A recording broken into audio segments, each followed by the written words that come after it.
Hello everyone, welcome to True IAS. इस lecture में दोस्तों हम लोग स्टार्ट करते हैं अपना चैप्टर नंबर 16 फ्रॉम पीएमएफ की बुक एयर पोल्यूशन। सबसे पहले देखते हैं पॉल्यूशन की डेफिनेशन क्या है। पॉल्यूशन का मतलब होता है अनडिजायरेबल मटेरियल का ऐड होना पर्यावरण के अंदर ह्यूमन एक्टिविटीज़ के कारण। जो एजेंट्स होते हैं जिसकी वजह से पर्यावरण के अंदर जो पॉल्यूशन फैलता है उसको हम लोग कहते हैं पॉल्यूटेंट्स। तो पॉल्यूटेंट कैसे क्या होता है? पॉल्यूटेंट मिलकर ही पॉल्यूशन बनेगा। पॉल्यूटेंट कोई भी एक ऐसी फिजिकल, केमिकल या बायोलॉजिकल सब्सटेंस हो सकता है जिसको पर्यावरण में रिलीज करा गया, एनवायरनमेंट में रिलीज करा गया हो, जो डायरेक्टली या इनडायरेक्टली इंसानों के लिए और इंसानों की सर्वाइवल के लिए हार्मफुल हो, इंसानों के साथ साथ दूसरे लिविंग ऑर्गेनिजम्स के लिए भी हार्मफुल हो। पॉल्यूशन अलग अलग प्रकार के हो सकते हैं: air pollution, noise pollution, water pollution, soil pollution, thermal pollution और रेडिएशन पॉल्यूशन। ठीक है, ये आपके लिए चैप्टर में थोड़ा सा नया कंसेप्ट होगा ये वाला, तो इसको हम देखेंगे। और थर्मल पॉल्यूशन से भी जुड़े कुछ आपको बहुत इंपॉर्टेंट फैक्ट्स और अच्छे इंटरेस्टिंग चीज़ें देखने को मिलेंगी। अच्छा, नॉइस पॉल्यूशन से हार्म क्या होता है? नॉइस पॉल्यूशन किस चीज़ को डिस्टॉर्ट करता है आपके? जल्दी बताओ। ये तो ठीक है और तो उससे क्या हो जाएगा? बहरा तो नहीं हो जाएगा पर्सन अगर नॉइस पॉल्यूशन है तो?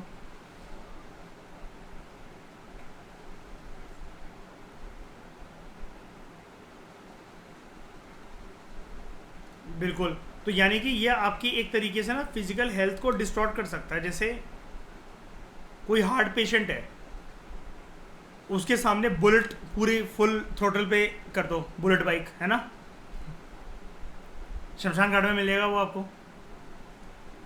सबसे इंपॉर्टेंट बात यह है, नॉइस पॉल्यूशन ना आपकी लॉन्ग टर्म के अंदर ना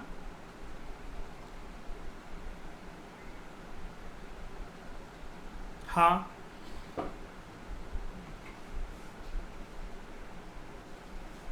हाँ। अच्छा, तो कुछ लगाना पड़ता है कान में? अच्छा, जैसे वो जब गन चलाते हैं तो वो लोग वो वैसा वो ईयरफोन टाइप लगाते हैं। अच्छा। हम्म।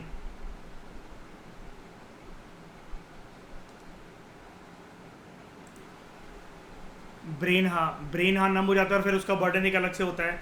जैसे होता है, जैसे मतलब I am not a party person. जैसे मुझे श्रेया क्या है कि शांत जगह पर बैठना ना मुझे पसंद है। गाड़ी में ना धम धम धम धम धम धम या कोई जैसे किसी एक जगह हो ना, मुझसे बहुत लंबे समय तक ना, चाहे कितने भी लोग हो, चाहे कोई भी अच्छा लोग हो, कुछ भी हो, मुझसे लंबे समय तक ना नॉइस बर्दाश्त नहीं होती है। मतलब मैं ना चिड़चिड़ा हो जाता हूँ, या मेरा सर दर्द, मेरा चिड़चिड़ा, अब ऐसा भी नहीं कि गुस्सा करने लगूँगा एक दूसरे के ऊपर, लेकिन मुझे ना मज़े नहीं आते। फिर वो माहौल मेरे लिए और ख़राब हो जाता है। फिर जो सर दर्द होना शुरू होता है ना, वो फिर मिटता नहीं है फिर वो 24 घंटे तक। मतलब तो मैं अवॉइड करता हूँ शोर शराबा, और I am not a party person. मतलब मुझे नहीं पसंद है शोर शराबा, मुझे शांत जगह पर बैठना वो ज़्यादा बढ़िया लगता है। तो साइकोलॉजिकल वेलबींग को बहुत हैम्पर करता है। अब जैसे इससे ये पता लगता है कि मैं नॉइस पॉल्यूशन को लेकर टॉलरेंट नहीं हूँ, मुझसे नहीं हो सकता बर्दाश्त इतना ज़्यादा ही है। ठीक है, तो in order to control environmental pollution, government of India ने एनवायरमेंट प्रोटेक्शन एक्ट 1986 पास करा था। ये चीज़ याद रखना, ऐसी चीज़ों से क्वेश्चन निकलते हैं कि पॉल्यूशन को, एनवायरमेंटल पॉल्यूशन को कंट्रोल करने के लिए भारत की सरकार ने क्या पास करा था। अब कई लोग इतने ज़्यादा स्ट्रेस में आ जाते हैं एग्जाम को देते हुए, वो नेक्स्ट ऑप्शन मेंशन करेगा वाइल्ड लाइफ प्रोटेक्शन एक्ट।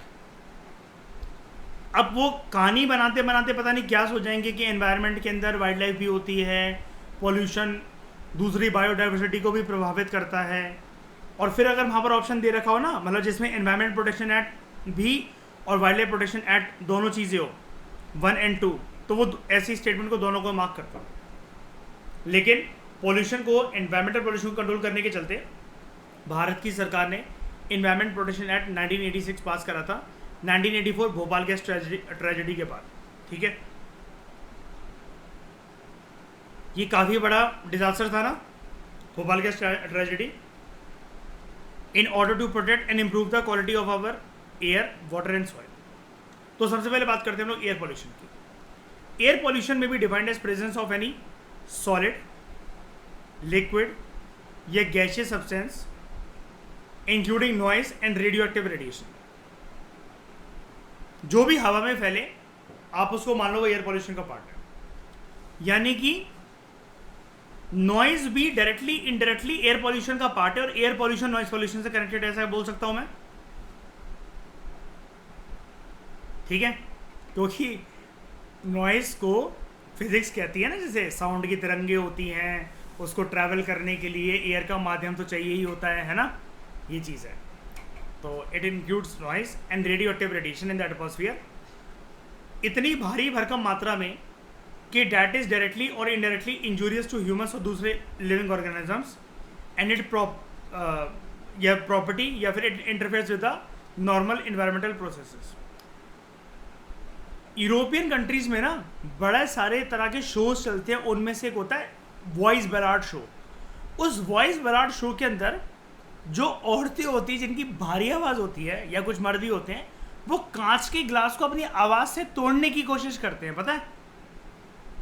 ये शो चलता है, मतलब वो एक फिक्स डेसिबल पे और एक टोन पर, पिच पर रिदम बनाकर एक, मतलब अब वो ऐसा भी नहीं कि चीखते तो वो टूट ही जाएगा, वो बार बार उसको स्ट्राइक करने की कोशिश करते हैं बिना टच करे। उनके माउथ के काफ़ी पास रखा होता है वो ग्लास, और वो एक गाना गाते गाते, एक टोन निकालते निकालते उस ग्लास को, कांच के ग्लास को तोड़ देते हैं। आपको पता है शो के बारे में? कभी सुना या कभी पिक्चरों में देखा है?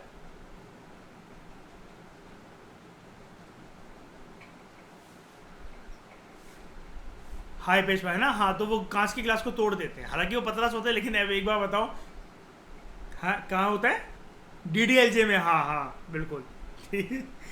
तो an ever increasing use of fossil fuels in power plants, industries, transportation, mining, construction of buildings, stone quarries, they led to air pollution. जो फॉसल फ्यूल्स हैं इनके अंदर भी कुछ amount of nitrogen and sulphur होता है, ठीक है? तो अगर आप फॉसल फ्यूल को बर्न करो लाइक कोल या पेट्रोलियम थर्मल पावर प्लांट्स के अंदर, इससे अलग अलग नाइट्रोजन के ऑक्साइड्स एंड सल्फर ऑक्साइड जो है वो एटमॉस्फेयर के अंदर रिलीज होते हैं। ये जो गैसेज होती है वाटर वेपर के साथ रिएक्ट करती है, जो कि एटमॉस्फेयर में ऑलरेडी प्रेजेंट है, और फिर ये बन जाता है acid, sulphuric acid and nitric acid.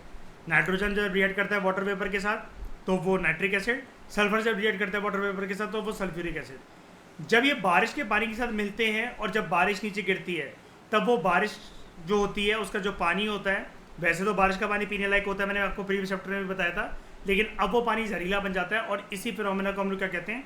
Acid rain.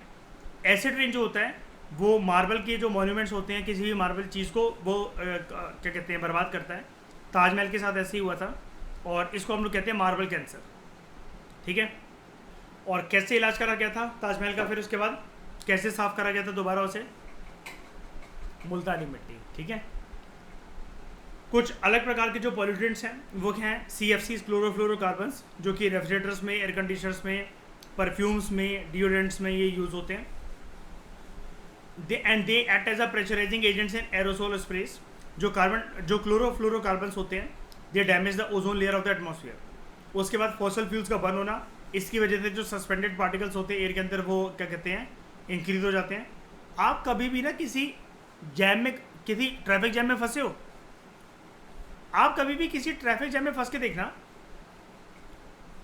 वहां पर क्या होता है, जैसे आप ना किसी गैस या भट्टी के सामने जब खड़े होते हो तो आपने देखा है हवा हेजी हेजी सी दिखती है आपको, सामने वाला पर्सन या दूर का अगर आप ध्यान से देखो वो बिल्कुल ऐसा दिखता है, हेजी हेजी था, जैसे दीवार लगा रखी हो किसी ने एक, है ना? और ऐसे चश्मे की जो कि चश्मा साफ नहीं है। आप कभी भी ना ट्रैफिक जैम में ही ऑब्जर्व करने की कोशिश करना शीशा खोल के कि गाड़ी का फ्यूम्स, अगर गाड़ियाँ ऑन है उस ट्रैफिक जैम में, तो आपको ना एक जगह ऐसी होगी बीच में जैम में जहाँ पर आपको सब ना एक हेजी हेजी सा दिखेगा, आग की भट्टी की तरह। अब वही वाली बात है, देखो एक जो पर्सन होता है, अब वो ये सोचता है कि मैं क्या ही कंट्रीब्यूट कर रहा हूँ एनवायरनमेंट पॉल्यूशन में क्या करके, लेकिन यही थिंकिंग सारे 200 करोड़ की आबादी को लेकर अगर हो तो वही बनता है एक पॉल्यूशन का फॉर्मेट, है ना? छोटे छोटे छोटे छोटे एक एक गाड़ी करते करते करते करते ऐसे कितने suspended particles through combustion process गाड़ी के इंजन में इंट्रोड्यूस कर देती है, गाड़ी के इंजन के थ्रू इंट्रोड्यूस कर देती है एयर में, जिसकी वजह से जो पृथ्वी है वो कितनी गर्म हो चली है, ठीक है? These suspended particles could be unburned carbon particles or substances known as hydrocarbons. The presence of high level of these pollutants, it causes visibility to be lowered, especially in cold weather when water also condenses out of the air. और फिर जब ऐसा सर्दियों में होता है तब आप उसको क्या कहते हैं? Smoke, which is the visible indication of air pollution. और इसी की वजह से काफ़ी सारे लोगों को जो कि काफ़ी ज़्यादा उम्र के होते हैं उनको ब्रीदिंग प्रॉब्लम्स होती हैं, है ना? लंग डिसीजेज उनको हो जाती हैं, और ये स्पेशली उन लोगों के लिए काफ़ी ज़्यादा खतरनाक होता है सर्दियों में जिनको अस्थमा होता है या जो ब्रोंकाइटिस वाले पेशेंट है ना। अब पॉल्यूटेंट्स को कैसे क्लासीफाई करा जाता है according to the form. Number 1 category है फॉर्म के अकॉर्डिंग, किस प्रकार का पॉल्यूटेंट है वो। एक होते हैं प्राइमरी पॉल्यूटेंट,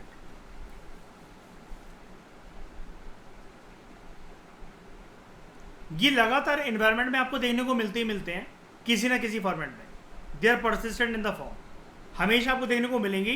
टोटल तरीके से इनको निकाल के बाहर फेंकना एनवायरनमेंट से इतना आसान नहीं होता, इतना पॉसिबल नहीं हो सकता। एक होता है डीडीटी, प्लास्टिक,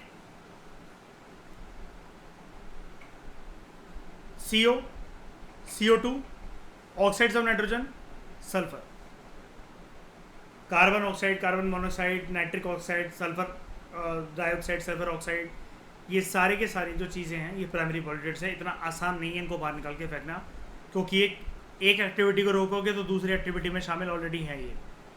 फिर एक होते हैं सेकेंडरी पॉल्यूटेंट्स, ये आपको याद रखना है।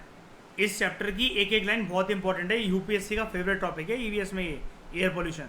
और इसका जो भाई, जो नेक्स्ट भाई वाला जो चैप्टर है ये वाला, इफेक्ट्स ऑफ एयर पॉल्यूशन, ये 2 चैप्टर आपको अच्छे से प्रिपेयर करने हैं, बहुत अच्छे से।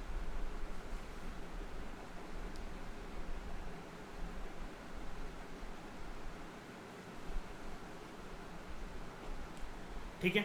Secondary pollutants, they are found by interaction among the primary pollutants. For example peroxyacetyl nitrate, इसको पेरोक्सीसाइटाइल नाइट्रेट भी बोलते हैं, पैन शॉर्ट में। इसके बारे में आपने नहीं सुना होगा शायद से ज़्यादा, लेकिन आपने डीडीटी के बारे में तो सुना ही होगा। इस तरीके के पॉल्यूटेंट्स के बारे में यूपीएससी जिक्र करता है। अगर आप प्रीवियस ईयर क्वेश्चन पेपर को देखो, वो आपको एक नाम दे देगा कि कैसे बनता है। इसलिए आपको बोल रहा हूँ कि इस चैप्टर की हर एक लाइन इंपॉर्टेंट है, इसको आप कैजुअल नहीं ले सकते हो। जो इफेक्ट्स वाली चीज़ है, जो नेक्स्ट चैप्टर है इसका 17 चैप्टर, वो तो फिर भी थोड़ा बहुत मेन्स ओरिएंटेड है, लेकिन उसके अंदर भी काफ़ी सारा कंटेंट है प्रीलिम्स वाला। लेकिन ये चैप्टर तो आपका प्राइमरी कोर चैप्टर है, ठीक है। Peroxy acetyl nitrate PAN, it is found by the interaction of nitrogen oxides and hydrocarbons. तो सेकेंडरी पॉल्यूशन, जो सेकेंडरी पॉल्यूटेंट्स हैं, इट इंक्लूड्स ओजोन ऑल्सो। ये कैसे फॉर्म होता है, जब हाइड्रोकार्बन्स हैं या दूसरे जो वोलेटाइल ऑर्गेनिक कंपाउंड्स हैं और नाइट्रोजन ऑक्साइड जो है, they combine in the presence of sunlight, ठीक है। या फिर जब nitrogen oxide combines with the oxygen in the presence of air, या फिर एसिड रेन की वजह से जब सल्फर डाइऑक्साइड और nitrogen oxides react with rain water to form acid rain. यानी कि ओजोन बनने की कितनी पॉसिबिलिटीज आ गई हैं आज आपको पता लग गई हैं, 1, 2 और 3।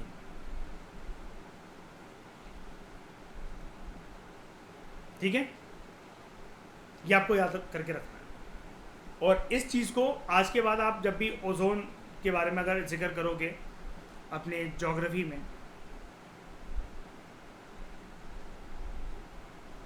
तो आप ये 3 पॉसिबिलिटीज जो हैं ये आप बता सकते हो, ठीक है।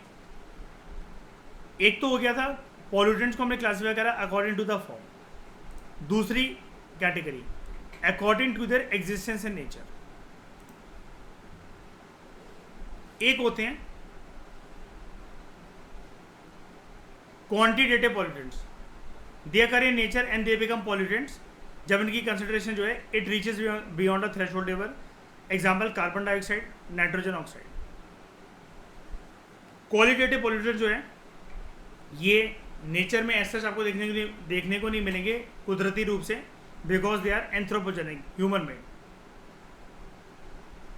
Fungicides, herbicides, DDT. Air pollution समझ में आ गया अच्छे से, इंट्रोडक्शन छोटा सा, तो हम और बात करेंगे इसके बारे में, डोंट वरी। नॉइज पोल्यूशन, क्योंकि वो आपको बोल रहा था ना एसी का पार्ट है, इसलिए इसका सब टॉपिक इसने बनाकर दे दिया है। तो ये भी एक अच्छी चीज़ है कि बचपन से जो हमारे बीच में भ्रम था कि नॉइज़ पोल्यूशन एक अलग चीज़ होती है।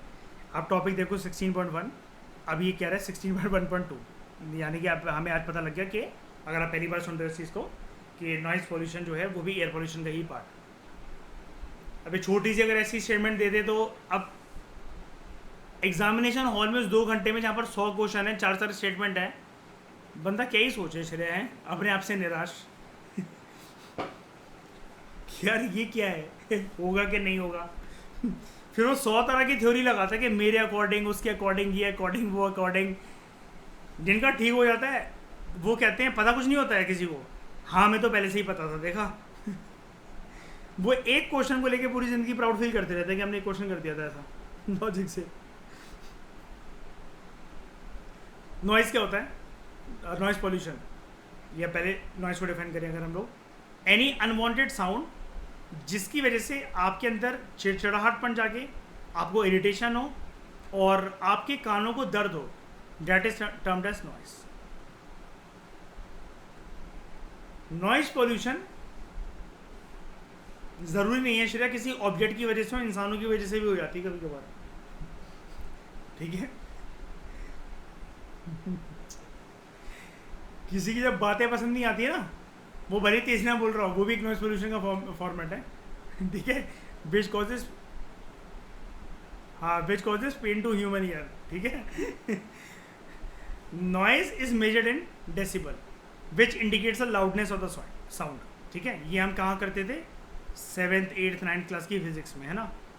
WHO जो है वो ये बोलता है एक ऑप्टिमम नॉइस लेवल जो है एक दिन के अंदर जो इंसानों को सुनना चाहिए वो होना चाहिए 45 डेसिबल, दिन में, रात में 35 डेसिबल। क्योंकि आपको पता है ना आपकी सर्कैडिक रिदम भी इसी के हिसाब से बनी होती है, बॉडी क्लॉक इसलिए कहते हैं बिगाड़नी चाहिए, है ना, सर्कैडिक। और you should not be a night party animal, वो चीज़ ठीक नहीं होती लंबे समय के लिए, है ना। तभी तो ये अपने आप ही लोगों के अंदर एक फितूर जाग रहता है। वर्ल्ड में अगर रात को किसी का गाना सुनने का मन भी कर रहा है ना, मैं आपको ये चीज़ गारंटी के साथ कह सकता हूँ कि मेजॉरिटी जनसंख्या सॉफ्ट म्यूजिक ही सुनना पसंद करती है। पार्टीज क्लबिंग वगैरह में चलती है वो छोड़ दो, लेकिन अब हर कोई तो क्लबिंग करने नहीं निकला हुआ है ना रात को। ज़्यादातर लोग सॉफ्ट म्यूजिक सुनते हैं क्योंकि वो आपकी साइकोलॉजी ही उस तरफ चली जाती है, आपको क्योंकि सुकून ही उस चीज़ से मिल रहा होता है, और इंसान वही काम करता है, उसकी बॉडी, उसका टेस्ट, उसके सेंसेस वही अलाउ करते हैं उसको करने के लिए जिससे उसको सुकून मिल रहा हो। इंसान के कान कितने डेसिबल तक नॉइस को टॉलरेट कर सकते हैं? 85, and anything beyond that can affect quality of life. फिर आपका सर दर्द होता रहेगा, माथे की नस दुखती रहेगी, या फिर आप किसी का सर फाड़ दोगे, ठीक है। Sound above 80 decibel they are considered as loud and hazardous. Sound between 100 to 125 decibel is termed as uncomfortable. ये तो बहुत ही ज़्यादा है। सेंट्रल पोल्यूशन कंट्रोल बोर्ड ने कुछ परमिसेबल नॉइज लेवल जो है इंडिया के अंदर अलग अलग एरियाज के अंदर ये प्रिस्क्राइब करी है। जैसे दिल्ली के अंदर मैं आपको एक रूल बताता हूँ, 10 PM के बाद आप डीजे नहीं बजा सकते। अगर कोई बजा रहा है आप 100 नंबर कॉल करो, उसके ऊपर पेनल्टी लगेगी कम से कम 10-20 हज़ार की। वो एक अंडरस्टैंडिंग वाली बात अलग होती है। आपने लेकिन एक बार पहले तो जहाँ पर वो फंक्शन चल रहा है आपने उनसे बोला कि नॉइज बंद, ये साउंड सिस्टम अपना बंद कर लो, वो फिर भी अगर बंद नहीं कर रहे हैं, यू कैन कॉल पुलिस। ये दिल्ली का रूल है। जो सारी मशीन्स हैं which are operating in an area, it should produce noise within the acceptable noise level. ये भी सेंट्रल पोल्यूशन कंट्रोल बोर्ड ने प्रिस्क्राइब कर रखा है। तो परमिसेबल नॉइज लेवल कितना है इंडिया के अंदर? और भारत के अंदर आपको पता है नॉइज पोल्यूशन को लेकर, ये डे और नाइट के डेसिबल के नंबर को लेकर काफ़ी ज़्यादा टॉलरेंस है as compare to world level. Hindustan का आदमी ज़्यादा सुन लेता है। जैसे आप ही बता रहे थे श्रेया, मलेशिया के अंदर अगर इतना तेज लाउड बज रहा म्यूजिक बज रहा, वो तो पागल ही हो जाए लोग हैं।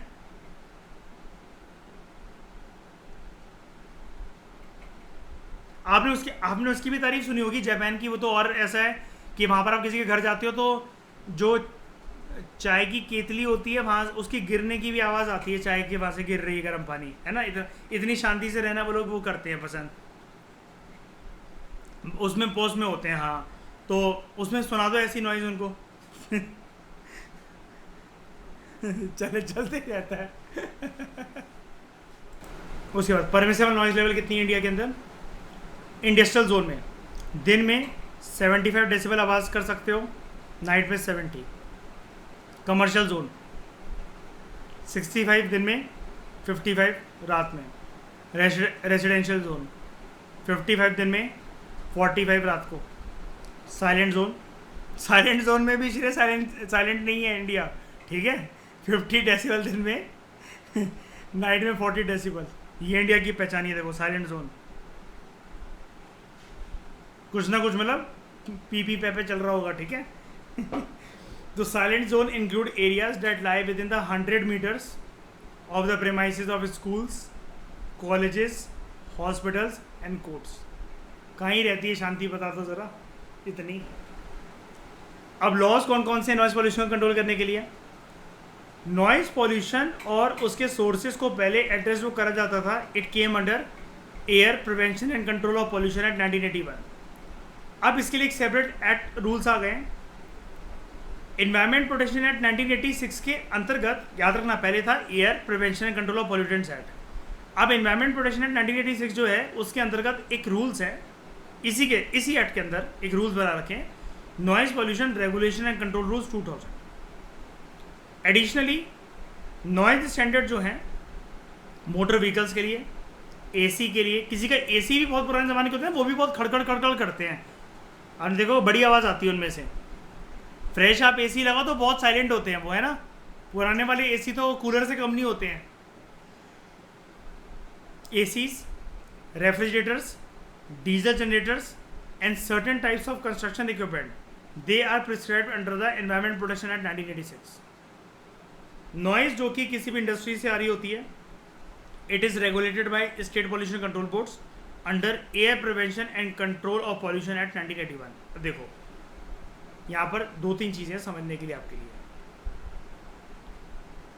नॉइज़ पॉल्यूशन अब रेगुलेट होता है एनवायरमेंट प्रोटेक्शन एक्ट 1986 में through noise pollution regulation control rules 2000। लेकिन जो इंडस्ट्री की एक्टिविटीज से अगर नॉइज़ आ रही होती है ना, तो उसको state pollution control board regulate करते हैं अंडर, जहाँ पर पूरा का पूरा नॉइज़ पॉल्यूशन पहले एड्रेस करा जाता था ओरिजिनल एक्ट के अंदर, air prevention and control of pollution act. यानी कि सिर्फ और सिर्फ इस जोन की जो नॉइज़ है, इस जोन की, इंडस्ट्रियल जोन की, इसका regulation air prevention and pollution control act 1981 के अंदर होगा, और वो भी स्टेट पॉल्यूशन कंट्रोल बोर्ड के द्वारा। बाकी सारी नॉइज़ जो होती हैं उनके लिए लेवल जो प्रिस्क्राइब कर रखा है वो सीपीसीबी ने कर रखा है, सेंट्रल पॉल्यूशन कंट्रोल बोर्ड। और सेंट्रल पॉल्यूशन कंट्रोल बोर्ड इस एक्ट को साथ लेकर नहीं चलता, air prevention and control of pollution act. वो किसको साथ लेकर चलता है? एनवायरमेंट प्रोटेक्शन एक्ट 1986, उसके अंदर rules noise pollution regulation and control rules 2000। सबसे इंपॉर्टेंट पॉइंट मैं फिर से बता रहा हूँ, ये आपको यही है, नॉइज़ जो कि सिर्फ और सिर्फ इंडस्ट्री से पैदा हो रही है, इंडस्ट्रियल एक्टिविटीज से, उनको एसपीसीबी रेगुलेट करता है। और बाकी हर जगह से जो नॉइज़ जो आ रही होती है उसको सेंट्रल लेवल पे, पूरे देश के लेवल पे CPCB, central pollution control board regulate करता है।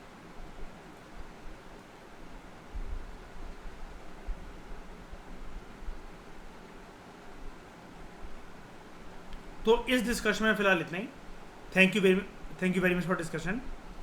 नेक्स्ट लेक्चर में लोग बात करेंगे मेजर कॉजेज़ क्या हैं एयर पोल्यूशन के।